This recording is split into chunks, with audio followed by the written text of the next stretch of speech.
You're listening to the Candid Comms podcast with Rachel Miller.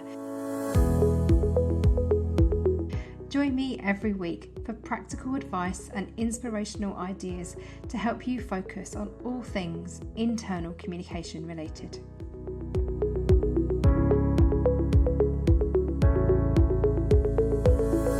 Hello and welcome to the show. In this week's episode, we are going to be focusing on getting a job within the wonderful world of internal communication. This episode is for you if you are thinking about becoming an internal communicator, loving your thinking, or if you're already working in the field but you want to move into a different position, or perhaps you're mentoring somebody who is thinking about progressing within their career, either moving into the world of internal comms or moving up from their current position. As ever, you will leave with one thing to know, one thing to do, and one thing to think about. Are you ready?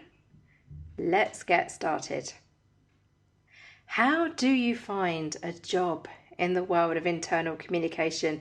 That's what listeners of the Candid Comms podcast have been asking me. Thank you to everybody who got in touch after season 1 and shared their queries with me. As a result of your feedback, I'm recording this episode today to help you. Some of the questions that I've been sent include: how can you apply for internal communication roles? How do you prepare for an interview? What are the best ways to sell yourself? And what are the good questions that we need to consider? So comms friends, that's what we're going to be focusing on today. And I will be answering all of those questions within the body of this episode. So what do we need to know? Imagine if you are looking for an internal communication job right now. I encourage you to think about the type of organisation that you want to work for. But broader than that, I want you to think about the types of things that you enjoy doing, because there is inconsistency within the world of internal communication when it comes to being an internal communication practitioner. For example, in some organisations, they might have huge teams, and therefore every individual within the team could either be a generalist or a specialist. So a generalist is somebody who can try their hand or turn their hand to most things. So maybe they could write content for the intranet, they might take photographs, they might advise leaders on their communication style. When you have a specialist, that's someone who's gone into a very particular subject. So maybe change communication or employee engagement, or perhaps the technical side of running an intranet. Perhaps they're an intranet manager. Within most organisations, you'll have a mix of generalists and specialists. Some organisations have deliberately trained all of their wider communication function, both internal and external, to be able to cover each other. So some organisations train you within the environment to be an internal and external communication specialist. Now that's not super common. What I find more often than not is you have subject matter experts. So people who are specialists in the world of internal communication and specialists in the world of external communication. If I look at my own career, when I started in 2003, moving from being a journalist, moving into internal communication, I was very much focused on internal communication and didn't do any external comms at all. Throughout my 10 years that I worked in-house, I predominantly did internal communication roles. And I would say I was more of a generalist in terms of I didn't specialise in one particular area. So I could turn my hand to writing for the intranet. I could turn my hand to change communication in a broad sense. I didn't choose to specialise in change communication, but I knew how to read the organisation. I knew how to gather insights and evidence and turn them into action. Towards the end of my in-house career, I did do a head of comms role, which was internal and external, but my last in-house role was back to internal again. So that's important to know. When you're looking at job adverts, what do you get a sense of? So you need to know how they're recruiting. Look at the job adverts and get a sense of the maturity of internal communication within an organisation. Now, there's a few ways to do this. One of the best ways, I think, is to gauge how big the internal communication team is. So you're looking for the language within the job description, and you also go onto LinkedIn and you can also find the rest of the comms team. So when you're looking at a job advert, think about, is this the type of organisation I would like to work for? Does its values match with mine? What can I glean about the organisation from what I can pick up online? So how do employees talk about the organisation?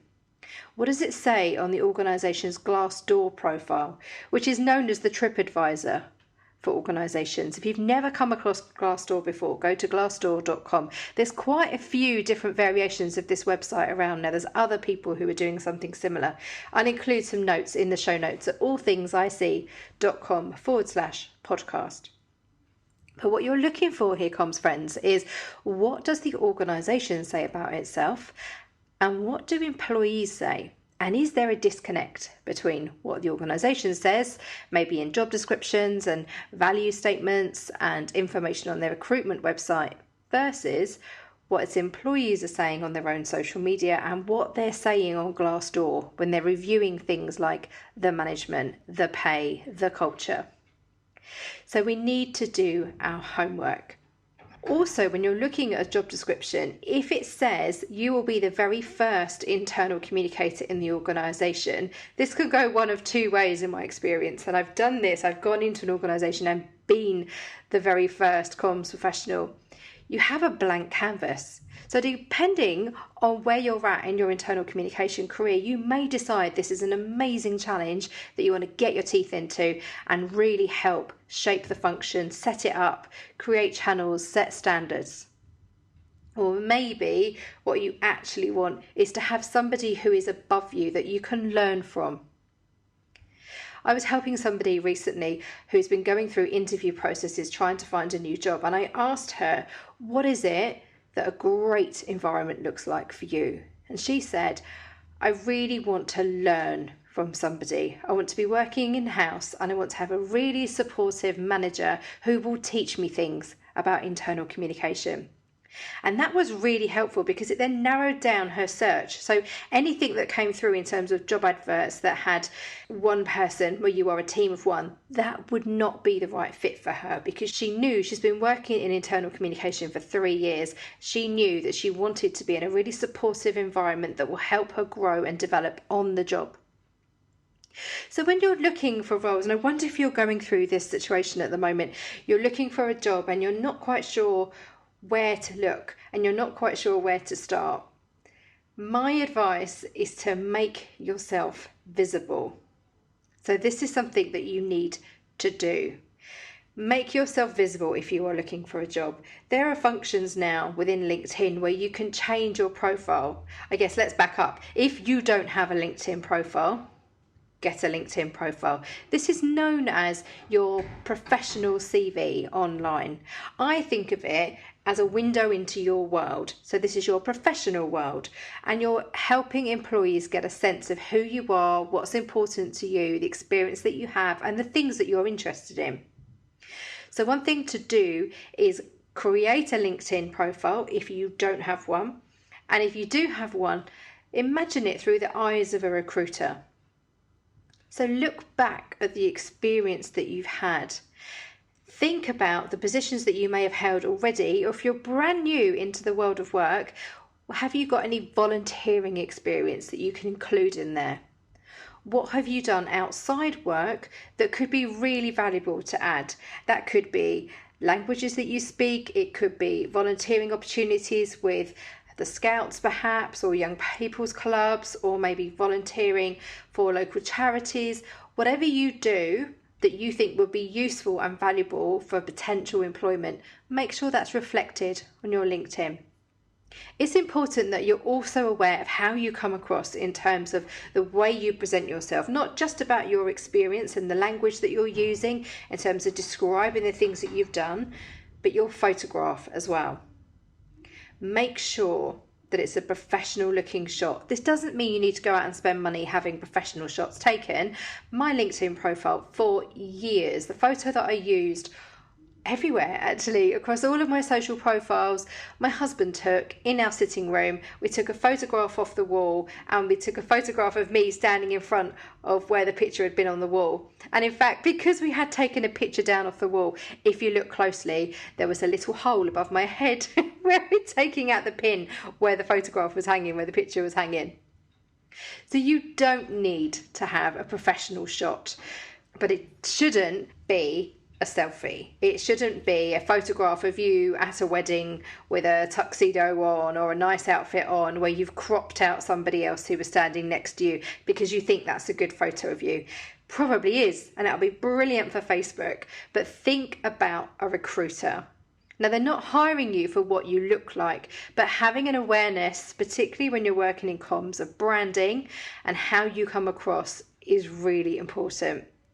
So if you don't have a professional photograph with nobody else in it, and I mean professional looking, with nobody else in it, it is a selfie. And also think about, is it appropriate in terms of what you're wearing? So if you are shirtless in the photograph, or if you have a strappy top in the photograph and the photograph is cropped, it's probably not going to be communicating the exact image and message that you want it to. So do take this seriously. It's a really small thing to be aware of, but it can help present the first image of you. So what do you want that photograph to say? I hope that's helpful. Let's just think about one more thing for you to do before we take a short break. One of the questions that I was asked ahead of recording this episode was around the best ways to sell yourself. So imagine that we're really pleased with your LinkedIn profile. It's looking great. It talks about the need to be visible. Use your LinkedIn profile to show what you're interested in. So imagine if you are looking for a job in internal communication and you know there's something in particular that really interests you. Maybe it's frontline worker communication. Maybe it's line manager communication. Maybe it's people who work in retail environment and how their internal communication happens. Whatever it is that really interests you, how can you evidence that through your job applications? So I think one of the best ways to sell yourself is to show up and be visible and join conversations online about this particular topic. Now, there's a number of ways you can do that. There are various Twitter chats that take place. Some are weekly, some are fortnightly, some are monthly. I'll include some links within the show notes at allthingsic.com/podcast for this episode to give you a sense of just some of the Twitter chats that are available. But the best thing to do, I think, is to show up and start adding value. Start sharing your thinking. Start being visible, particularly about these topics. If you're applying for a particular job, so maybe you're applying for an intranet manager job, what do you think about intranets? What does a great intranet look like? How can you show up and be visible? There are many things you can do. Everybody has the ability within LinkedIn to write an article. If you go to your profile and choose write an article, it then enables you to write an article within the body of LinkedIn. So you don't need a separate website. You can use the platform to share the 5 biggest mistakes I see on intranets, or 5 things about intranets that I love, or maybe look at award entries that have been successful and look at what made them a winning award entries. The options are limitless here, but what you're looking for here, comms friends, and what we're planning to do is making yourself visible about the topic. So then when you're applying for jobs and recruiters are looking you up, they can see more about you. They can see how you think. They can see how you view the particular area that you're interested in. Or maybe you could do a Pinterest board on the most beautiful looking intranets. Who knows? You could have some fun with this. You could also offer to guest post on other people's websites. My All Things IC blog has been going for 12 years and I've featured hundreds of internal communicators on my site. Why not think about getting in touch with me? If you're looking for a job and there's a particular topic that you're really interested in, you're working in-house and you want to raise your profile, why not get in touch with me? Tell me what you're thinking and let me know how I can help you.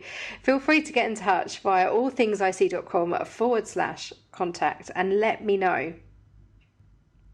we're going to take a short break. And when we come back, we'll be thinking about interviews. See you in a moment.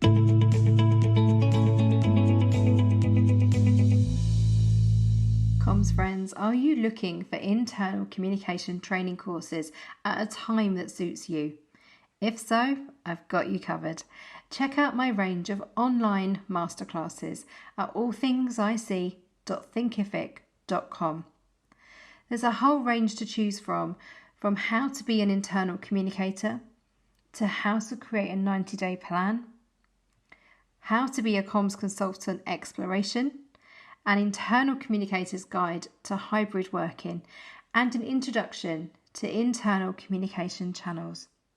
Full details about all of these courses can be found on that dedicated website, and use the code CANDIDCOMMS at the checkout to save 10%. I hope to see you inside one of those masterclasses very soon.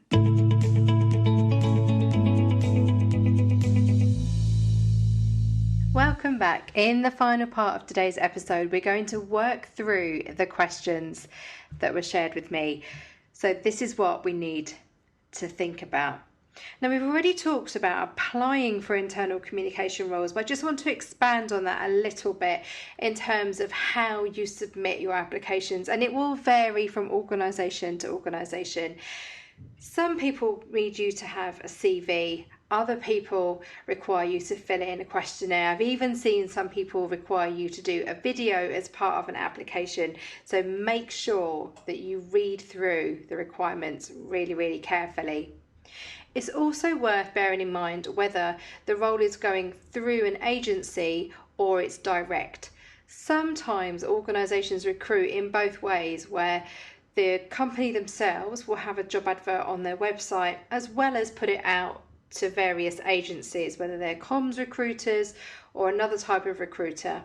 So be aware of that, because that would change who you interact with. You'd either deal directly with the organisation, perhaps their HR or people department, or maybe you wouldn't actually ever get to talk to them unless you got through to interview, because you're going through a recruitment agency. So just be mindful of that. There are pros and cons for both. So when thinking about applying for a job, be mindful in terms of how you want to apply. Do you want to go directly to companies, or do you want to go through a recruitment agency? And there's lots on the market. One of the other questions that I was asked was how to prepare for an interview. I do recommend, if you've been invited to interview to an organisation, I do recommend looking up who else is working there already. Maybe you have some second or third level connections on LinkedIn. So just to bust that wide open in terms of jargon, what that means is you may not be directly connected to somebody who works at this particular organisation, but someone who you are connected to may know them. Therefore, they're a second level connection, or someone that you're connected to is connected to someone else who's connected to someone else, and so on. So there'll be a third level connection. The reason that can be helpful is it can give you a sense of who else is within the comms team. Now, you need to be very careful here. Sometimes if you do have a connection who happens to be within your network, you may feel comfortable getting in touch with that person and saying, I've been called for interview at your organisation. Would you mind having an informal chat with me? And you often find that within the job advert itself. Whereas I've got job adverts on my All Things IC blog, and sometimes at the very bottom of the job advert, it will say things like, when you're applying for a job, you can call such and such, so-and-so, for an informal chat. So look for that. If that's offered, take people up on that opportunity, because it gives you a sense of what the organisation is like, and you can ask great questions and get a real sense of, would this be the right company for me? Would that be a good fit for me? And would I be a good fit for them? In terms of how to prepare for interview, some people tell you what to expect from interviews. So you might have a written test, for example. You might have a competency-based test or a skills test. Normally, and particularly if you go through a recruitment agency, they should be able to tell you that, whether it's directly to the company or through an agency. They should tell you what to expect from the interview. So they might say, expect to have a written test. I remember one of my in-house roles that I did an interview for, in fact it was at Visa. When I interviewed at Visa, I got told you will be doing a telephone interview with one of our colleagues in South Africa. And I did. So part of my interview was I had a discussion with the chaps who ultimately became my boss and my boss's boss. And then I was asked to call a colleague in South Africa, interview him, and then write it up as a piece of content, an article for our intranet. So it was a written test. But I quite like that approach. I thought that was a really nice way of doing it. And now I asked whether I could make the call while sat amongst the comms team.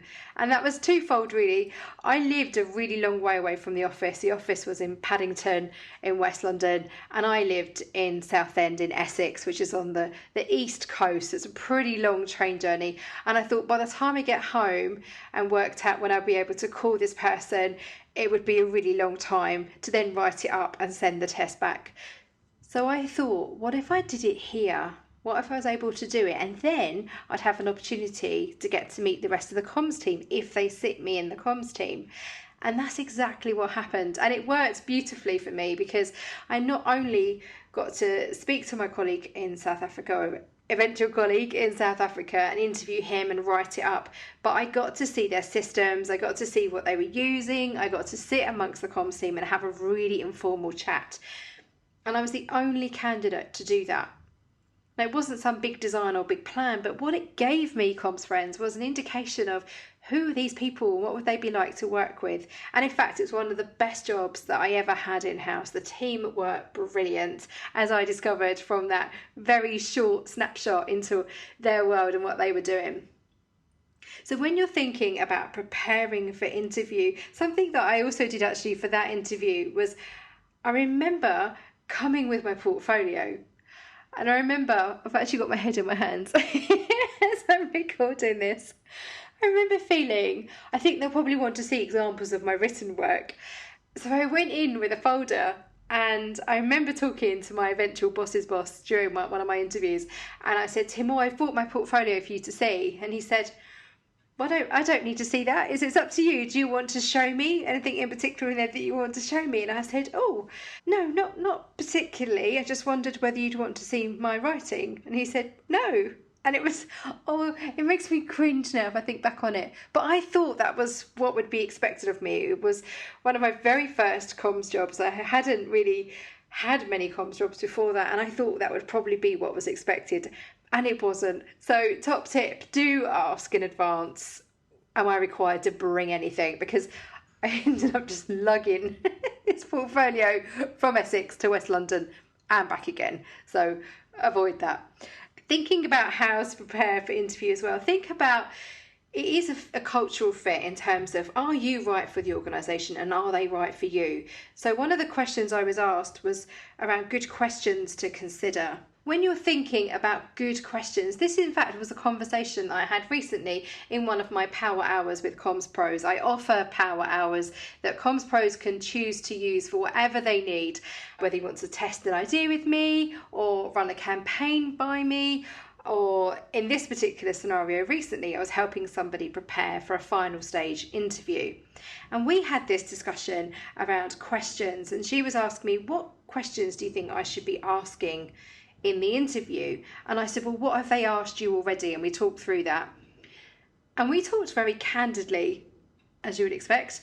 We talked very candidly, and I said, well, this is about you testing them out as much as they're testing you out. So what are the conditions where you thrive? What would the environment need to be like for that role to suit you? And that shows up in a number of ways for me. What I'm looking for when I talk like that is I know for me to thrive in a role, I need to feel autonomy. I need to feel trusted. I need to feel empowered. And there's a difference between autonomy and empowerment, but that's a topic for another day. In fact, my friend Jenny Field wrote about that recently. I'll include a note in the show notes if you're interested in knowing more about that. I need to feel able to crack on with my work. I need to be able to be a personal authority within the work that I'm doing and have complete autonomy over it. That's a really good condition for me. If I'm in a role where that happens, which is why I make a great consultant, because that's what I do, I'm in control of the work that I do and the work that my team does, then you're going to get the best out of me. And you can ask that in interview. So asking questions that enable you to filter out in terms of how much autonomy does this role have, or how much of this role requires me to make decisions, or am I following instructions? Questions like that. Can you see the difference there? Where what you're trying to do is get to the heart of, I know what makes me tick. I know the conditions where I thrive. How can I make sure that I've asked as much as I possibly can to test the water with this organisation? And you can ask questions around the team. You can ask them to describe the culture. You can ask them why the person, if you're replacing somebody else, why the person left before you. That's a great question to ask. And it's interesting to know what the answer is. Now, if you're going through a recruitment agent, then that's a question you can ask them. When you're being put forward for a position, you can ask the recruitment agency to find out why this role has become available. Is it because there's difficult stakeholders to work with and the position became available because the person doing the role just found it untenable and had to leave, perhaps? Or is it we're really excited about internal comms and we've created and invested in this role because there's a gap with our frontline workers and we're really hoping that this role will help fill it, for example? So these are great questions to ask to understand the conditions that have been created for this particular role to exist, because then you know, if you're successful for the role, you know what you're walking into. Other questions I encourage you to consider are around the perception of internal communication. To know that before you go into an organisation is really helpful. So things like, how would your employees describe the way internal communication happens in the organisation? Or can you help me understand what your leaders think about internal communication? Or how does the CEO describe the internal comms team? You can ask any number of questions, and any one of those will give you an insight into the culture, into the way we do things around here, and into their understanding and maturity when it comes to internal communication. There was a lot in there. I hope you find that really helpful. Something that we haven't covered is how to find a job in internal comms. I've talked before in season 1 of the Candid Comms podcast about the need to build your network within the world of internal communication. So many opportunities occur when people make connections with each other. So many opportunities occur when people spot a vacancy with someone else they're working with and they recommend it to someone else. So I think the more that you build your network and you get known within the world of internal communication, the better. So join things like Ecology, a global membership for internal communicators. Join conversations online, be visible, give back to the community, show what you're passionate about. Get in touch with me and offer to write a guest post on a topic that really lights you up. I hope that was helpful. As ever, I'd love to know what you're going to do differently as a result of listening to this Candid Comms podcast episode. If you are applying for jobs, good luck. I hope the process works out really smoothly for you. If you've been applying for jobs for a while, do listen to this episode and think about what could I do differently to get the outcome that I want. But I wish you the very, very best of luck. Do keep in touch with me. Let me know how you're getting on. As ever, you can find me on Twitter at All Things IC. Look me up on Instagram, Rachel All Things IC, or check out my website, allthingsic.com. And remember, what happens inside is reflected outside. See you again soon.